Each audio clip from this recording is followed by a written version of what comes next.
total amount of fraud in 2018 for Indian banks is 95,000 crore. The problem is that there was one metric which stated that it takes more than a year to come out with the root cause analysis. If you are on a blockchain, the fraud chances get highly reduced. Hello, everyone, and thank you for joining Change I Am Possible, India's first future tech podcast. Do kindly subscribe, support, and share. So today I have with us Sudhin Baraukar, a global IT and innovation advisor. He is an emerging technology and innovation expert in blockchain, automation, artificial intelligence, machine learning. He has over 2 decades of industry experience in product engineering and development, and he has been part of companies such as Barclays Bank, State Bank of India, IBM, and is currently the CEO of BankChain Assets. I wish you enjoyed this conversation. Thank you, Sudhin, for joining Change I Am Possible podcast. Really appreciate this. So, as an emerging tech innovator advisor, what are your views on the current state of technology? And is there a tech that which you are biased to and which you believe is going to create the first impact on humanity? Well, that's a great question, Eddie. So I think the emerging tech space is something that is going to not only going to take over the future of technology development, but is going to come in such a big way that will completely disrupt the way we have been developing technologies, the way we have been working on use cases, the way we are implementing a lot of the solutions. So I think it's coming in such a big way. And these are a lot of technologies, be it AI, blockchain, machine learning, IoT, big data, cloud, IPA, RPA. But I think that one technology which is really going to stand out and which really has that, kill factor or the wow factor or the bleeding edge innovation factor is artificial intelligence. That is going to become the mainstream of technology as we look at it. And over the years, I think it's now at a stage where it is coming in all the stuff that we do, both from a technology side as well as from a non-technology side. So I think AI is going to be the one technology that is going to be the lighthouse for technologists to leverage that, use that, and deploy it. Right. So, you're a innovation advisor. You've been advising banks. You've been the head of innovation at SBI, Barclays. You've been part of IBM and stuff like that. Yeah. Right now, currently, your digital transformation is the next big thing. Yeah. And but there are a lot of companies which still perform traditionally, legacy. They've got their own ways of functioning, slow to opening up. They definitely go out to these big conferences. They like to talk that, digital innovation first and stuff like that. But implementation is very slow to come by. What are your views on that?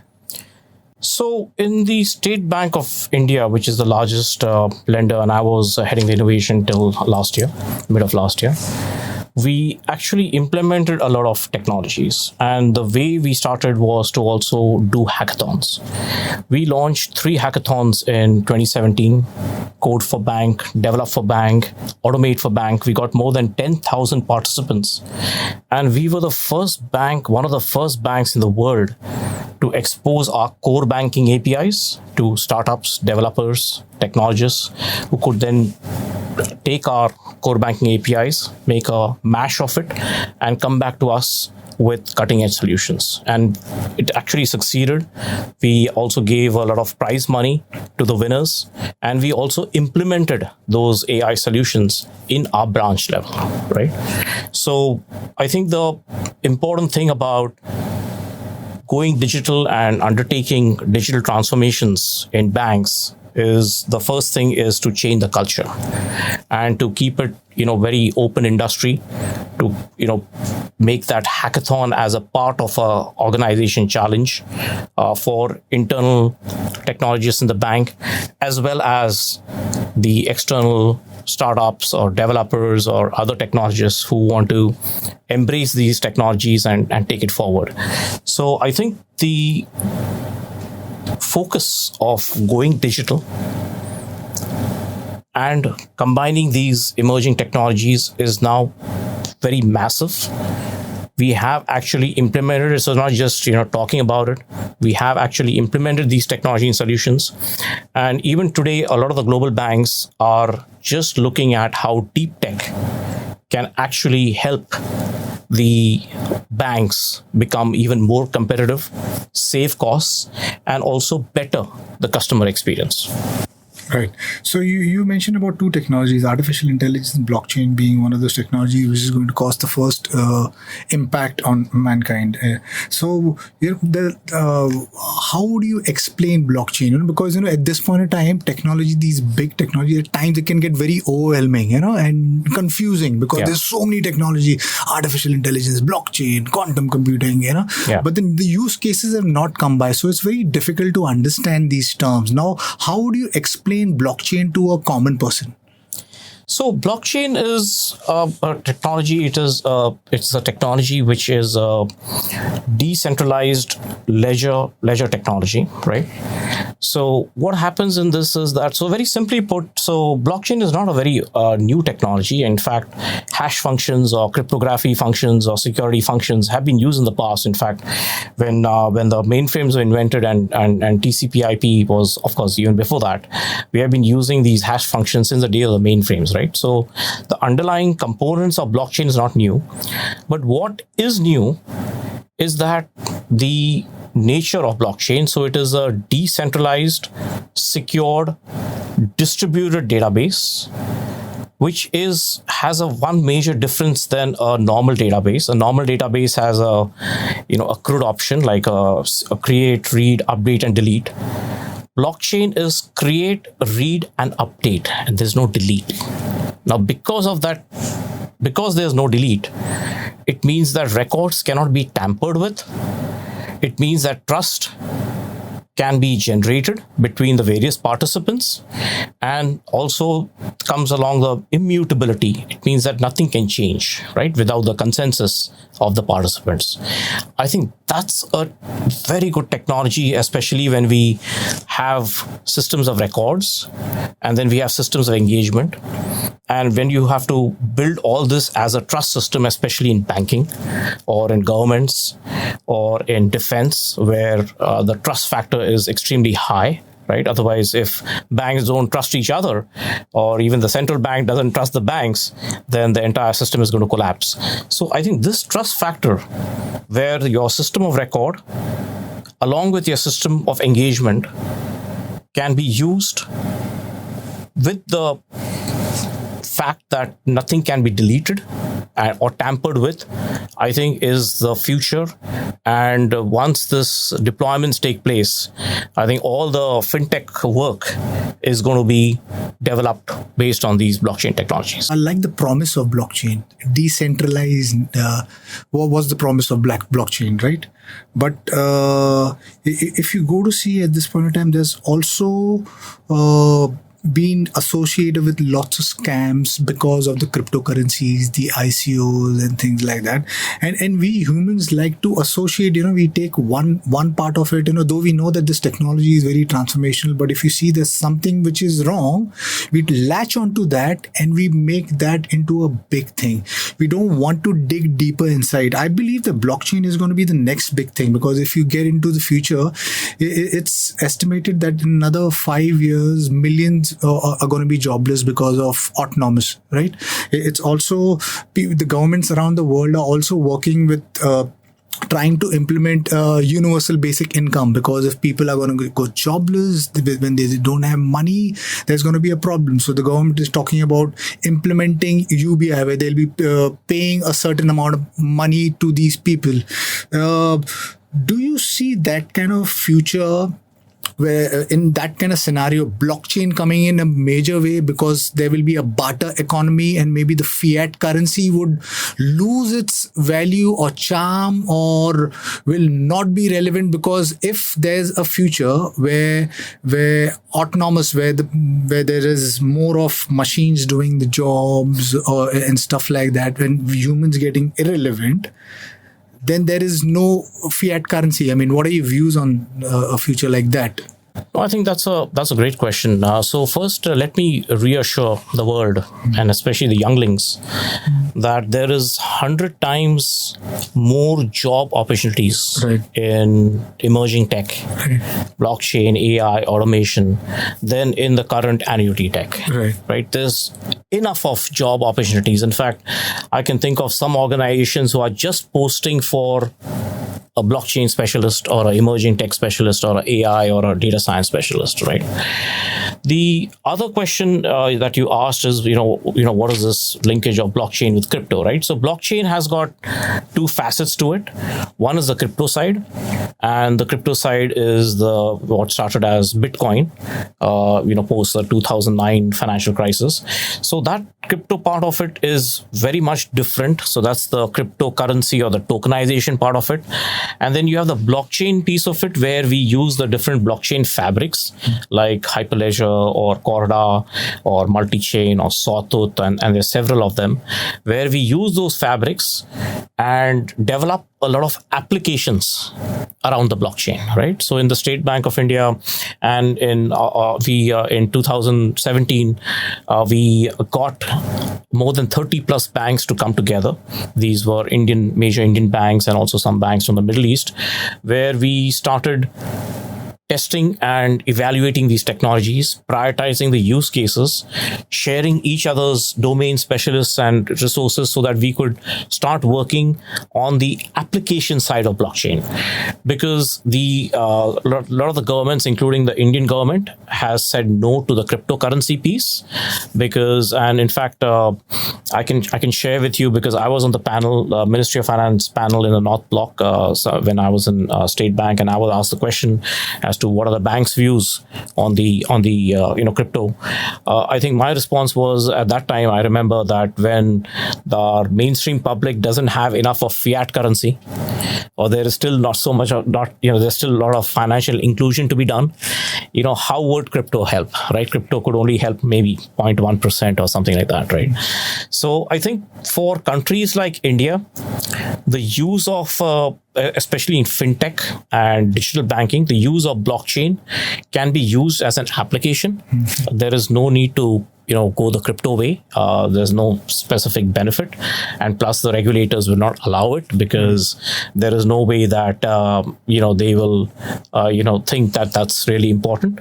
So I think the future is where you can use these technologies to develop applications, to leverage blockchain, the distributed ledger technology, the security, and all these aspects, and come out with great solutions. And in fact, the future of these solutions can be all done through blockchain. So, Sudhin, blockchain, you've been advising a lot of companies, especially banks, in the use cases of, blockchain. So what are the applications that you've built out for these banks? So in some of the banks, what we did is that we built up the blockchain application for the payment side of it, where we remitted the amount from our Nepal branch to our Bombay branch. It was a rupee remittance, because with Nepal and Bahrain, these are the only two countries where if it's a rupee remittance, we don't come under the FEMA and FERA kind of regulations. So we actually did that. We built up a system wherein the remittance did not go in through the SWIFT network that we use. And it worked very well. I think SWIFT, the entire process cycle time, or what we are currently using as international remittance, takes about anything by, from 3 to 6 days, right? Whereas this, we could do the entire transaction and get it validated and confirmed in less than 15 minutes. So the entire process, wherein you're saving so much of time, you're saving in so much of paperwork, I think is a huge success that we had. I think these are the technologies, this is the kind of process that will now become mainstream, where more of these decentralized payments will come into effect, wherein you don't have to necessarily need a centralized hub payment switch. You can now have the bank to bank kind of direct, P2P or a B2B kind of a transfer. And that will be very beneficial to the end consumer because the cycle time, for example, if I want to remit money and my cycle time gets reduced from, let's say, 3 to 5 days to just 15 minutes, I think is a huge benefit, right? It's not only a benefit to the customer, but also he will also, the bank has to take less exposure in terms of the hedging or in terms of the forward rate. Sometimes, even a 3-day period could be a large cycle time because of the volatility or sometimes in the forex markets. The other part is that about the audit and traceability and the risk and compliance. In fact, we found that using emerging tech like blockchain was far more beneficial from a risk and compliance and audit, traceability, aspect of it than what we have been using, in our current technologies, especially for risk and compliance. And, risk and compliance is one of the very fundamental things important to the banks. So this was a double advantage, right? One is that we could reduce the time it takes, and the second is that the kind of time and processes and the entire cycle days can be completely reduced, and you can get far better risk and compliance. So in fact, sometimes there's a misconception that, hey, emerging tech, you guys are not looking at the security aspect or not looking at the risk and compliance aspect. I think it's not that. I think we are getting far better risk and compliance and far better traceability and audit than before using blockchain and emerging tech. So this remittance thing, I believe that Litecoin is another startup which has been doing this efficiently since quite some time. So do you feel that the banking industry have been late into the party of the blockchain? Because besides Litecoin, there's so many other startups who are already doing this in a very, very efficient way. So I wouldn't say banks are late into the game. We have to understand that, for example, our core banking engines are in the State Bank of India, and we benchmarked them in 2018. We benchmarked them to 24,000 transactions per second and 1.5 billion transactions a day for our 400 million customers and 600 million plus accounts. So you can see the size and scale and complexity. So you have to understand that banking, payments, financial services is a mission critical activity, right? So before we embark on any technology, we have to make sure that it's secure, it's scalable, it is completely aligned to what we have to focus on, the mission criticality. Otherwise, if something fails, you will have a situation that will be a complete disaster, right? So it does take time. And we have to also work with the regulators to make sure that whatever technology we're using is actually scalable and and there won't be any issues or won't be any collapse of the system, right? Because we just can't afford to do that, right? So I think I wouldn't say that we are late, but once you have even more and it's already happening, right? So open banking, open industry, open innovation is already something that is happening, right? Banks are exposing APIs, they're building up API marketplaces, they're talking to each other, they're building up a lot of networks. So I think it's just a matter of time where this partner ecosystem, so it could be banks coming together, it could be banks and fintechs or deep techs coming together and working out in the best possible way to leverage these technologies, emerging technologies like blockchain, and take it ahead. It's just a matter of time. So how do you think blockchain is going to help the government? I mean, here in India, it seems that we are a little slow, but globally, if you see, Estonia has been using blockchain in a big way for e-governance, and they've also used it for voting. So has been UAE and Dubai. Are there any government initiatives here in India when it comes to blockchain? Yeah, there are a lot of government initiatives. In fact, from the Bank Chain Alliance, we also did a lot of testing and pilots. I think it's just a matter of time that we start deploying these solutions. A lot of the state governments, and I've been mentored to the Vizag FinTech Valley. In fact, they have started using blockchain for all the land records. Also, I believe in Telangana, they have done that. So I think there is a lot of work which is being done at a state level. There is a lot of work which is being done at a central level. I was also mentored to Kerala Blockchain Academy. I think they have done very good work in terms of blockchain skill development and education, as well as kind of working on some of the use cases. So once we have the adaptability, once we have the prioritization of these use cases, I think, and this is my personal view, I think a lot of it will be on the trust or the fraud side, right?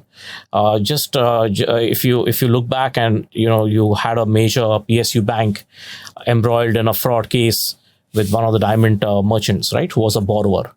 Now in blockchain, if you have to find out from today the last 5 transactions. What we define in blockchain is called the Genesis block. That is the first transaction. So let's say in the last 5 years, there are 1 million transactions till today. I can get that record without any immutability, with immutability and without any tampering in 15 minutes. Today, just to find out those transactions, which could be very manual, it's going to take months before we come to know how big the fraud was. And in fact, I just read that fraud, what was originally conceived at 5,000 crores or something, is now actually 25,000 crores, right? So it's just a simple case. It's just a simple case where, yes, it was a fraud on 2 ends, that the LOU was issued, and then based on the LOU, that borrower went to other banks and got the money. I don't know why other banks didn't do further due diligence on this. And the other point is that they kept this off the core banking record, right? So it was, I would say, an internal fraud as well as a external fraud, right? So it was a fraud from the customer end, and also some of the bank staff also made sure that these records were offline. They were not entered into core banking, right? Now, if you're on a blockchain, it's just impossible to, you can say that sometimes you can even hack into those systems, but the fraud chances get highly reduced, right? So I think focusing on the trust factor, focusing on some things like fraud or anti-money laundering or some of the risk and compliance pieces of it, I think is a good place for blockchain to actually get in. I just read, Eddie, last month that the total amount of fraud in 2018 for Indian banks is 95,000 crore rupees. Wow. Not only that, okay, banks are rich, or I think the public is rich, but it's not a problem about 95,000 crore rupees, which is nearly about $12 or $13 billion or even more. The problem is that there was one metric which stated that it takes more than a year to come out with the root cause analysis.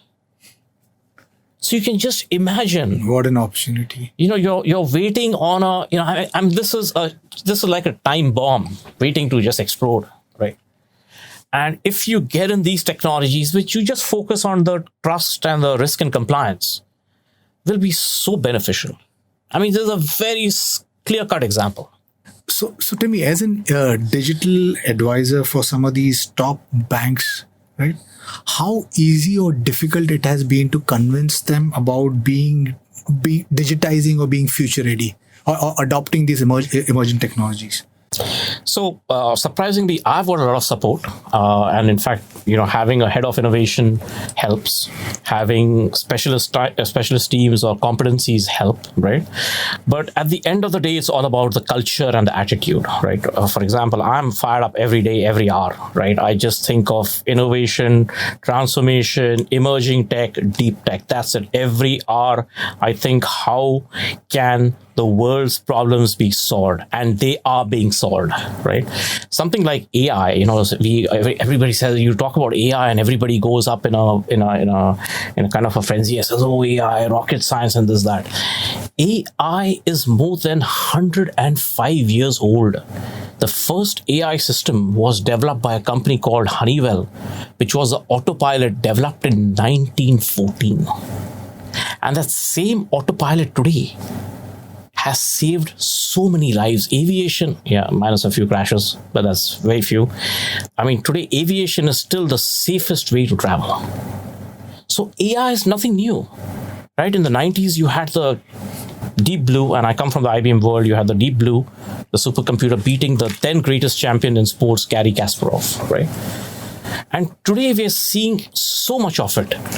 We're seeing right from the common man using all this emerging tech, right to the specialists using it. Just take the example of your Ola or your Uber driver, right? Your shared mobility.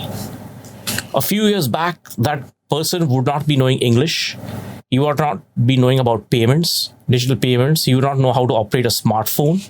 He would not know how to greet or treat a customer. He would not know about GPS. He would not know about maps. He would not know how to take the best route in case there is a traffic congestion.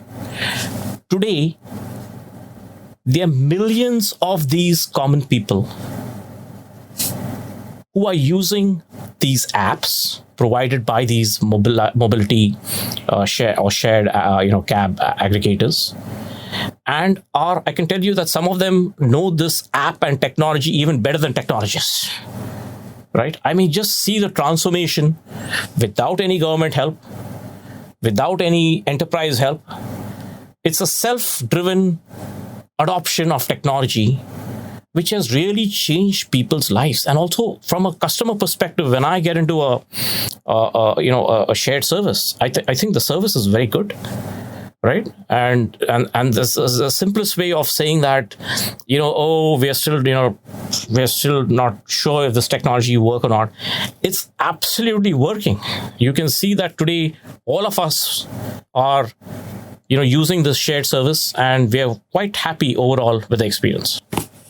Okay. So talking about AI, you mentioned that Deep Blue IBM beat Garry Kasparov in the early thing. Then Lee Sedol was thrashed by Demis's AI thing on for the game of Go, right? Yeah. And the game of Go is supposed to be a million times more complicated than a game of chess, right? So where is the trajectory do you see of these machines? I mean, right now they are in a very narrow space, and artificial intelligence is an extreme narrow space. They can do just one thing, very good, right? So whether it's playing a game of Go, play a game of chess, whether it's computer vision recognizing photographs or self-driving vehicles, it does just one thing much better than any human beings in the world, right? But it's slowly, steadily gathering more and more data.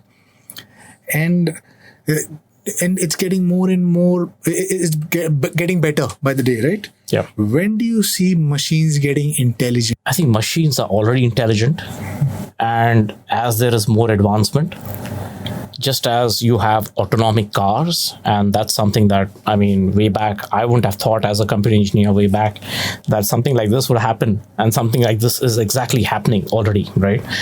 In fact, AGVs or automated guided vehicles have been there since the early 2000s. Automated tractors have been developed by some of the US companies way back in the early 2000s. So the same way you're going to have autonomic cars today, I think this entire thing is going to scale up. The entire intelligization is going to go in a much bigger way, where you will have the entire industry becoming autonomic. I think even banks are one day going to be autonomic. And look at the benefit. You don't have to go and wait in a teller line, or you don't have to go and queue up somewhere. Everything is going to be autonomic, right? And this is massive. I think this is just massive. This is what we're seeing today is not even a sliver of what we are going to see in the future. That's how big this space is. Right. So coming back to my earlier question, when I mentioned that, the future is going to be autonomous and then humans are going to become more irrelevant. Today, there is HDFC Bank, which is using the 2-minute loan, where it's taking out all the earlier people who were there in the ecosystem. Earlier when you wanted a loan, there would be like a person coming to the guy who wants a loan, getting all the papers, and again, going back to the bank, submitting the bank, there'll be people checking out those papers. And it would take a process between 15 days to 20 days, or right now with 2-minute loan, it's just calling the phone up, which has got a basic machine learning built in, which as soon as you give your name, data, it opens up the CIBIL report of the person and understands, looking at the CIBIL report, whether this person should be given a loan or not, right, in under 2 minutes time. So these kind of autonomous is creeping in slowly and steadily. So I mean, what I was trying to say is that yes, there are growing jobs. When jobs get killed, there are more newer jobs which is coming in, which is obviously will be the case. But do you see a future where right now there's already artificial intelligence which is being deployed in doing research? So there's artificial intelligence which is doing research. There is in another maybe 15 years time, when there's going to be autonomous vehicle is going to take the drivers away from the equation, right? There are gaming machines at this point in time. When you're building these games, now it's very tilted. Instead of the humans designing games, there's a level of machines which has come in, and those machines are designing the games, the intricacies and data of that. And so it's not just that one industry which I mentioned, the gaming or the autonomous vehicle. It's largely happening all over. So do you see a need for people to, or the government or the regulatory body to come in and say that, okay, we need to look at the future, because the trajectory, if we see machines being intelligent, then sooner or later they're going to start taking our jobs. Yes, there'll be other jobs, but I mean, we humans are largely lazy.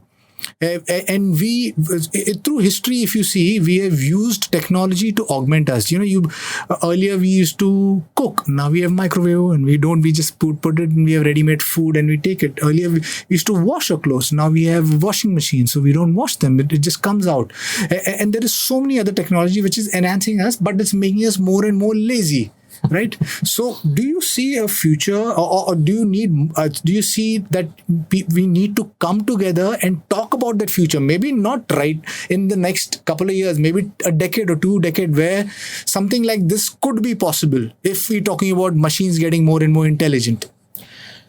No, I think it can be, you see, all this intelligence. So I think you mentioned about the, banks, 2 minutes loans. In fact, that's great. But that is the automation side of it, right? I see it differently. Like, let's say take the Indian context, for example, right? Here you have a situation where people who actually need the money don't get it. And people who have enough money have got the money, and a lot of them are not returning it back. I think if you can combine this data with data science and write the algorithms and create that ecosystem, right, with the help of AI and bots and machine learning, I think you can create systems of credibility rather than systems of sometimes absolute very less utilization. Okay. There are a lot of banks and also a lot of these fintechs who have written the algorithms wherein you can actually carve out that space of lending and give it to the people who actually need it. I think that is a far better way to adopt these technologies rather than just talking about the automation. And for India, it's massive.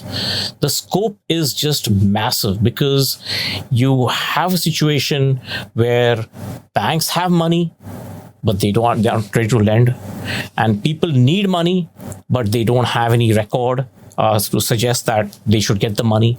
So I think if we look at all this data and data science aspects, look at the algorithms and carve out these autonomic systems, which removes the bias, which removes the politics, and actually gives the value to the people who need it. I think that's where you are working in sync with the technology. You're not fighting it. You're working in sync, in partnership, and making sure that you're able to process and get insights from vast amounts of data, right? I mean, India itself is such a big country, right? And the world itself is such a big country, right? Especially emerging markets. I mean, there's so much of work that needs to be done. And if you can do it in a much more orderly, data science driven manner, leverage all the emerging tech.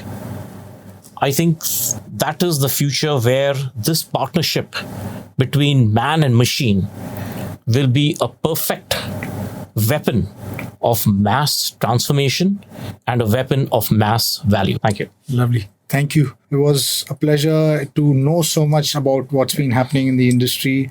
And yes, technology is growing in an exponential space. I mean, today it's enabling everyone, whether you're in the remote place or in a city, it really doesn't matter. Today we have the device which can enable us. All that we need to do is take in information, because knowledge, the more information we take in, the more knowledge we gather. And knowledge, I think, is the true capital of today's day and age. So learn, understand, and grow. And if you like what you see, please press the subscribe button. Also, please share, because this is an effort in growing and spreading the word about new technologies and making people educating people and spreading awareness about this new technology. Future is awesome. So thank you for joining, and until next time, see you guys. Bye bye.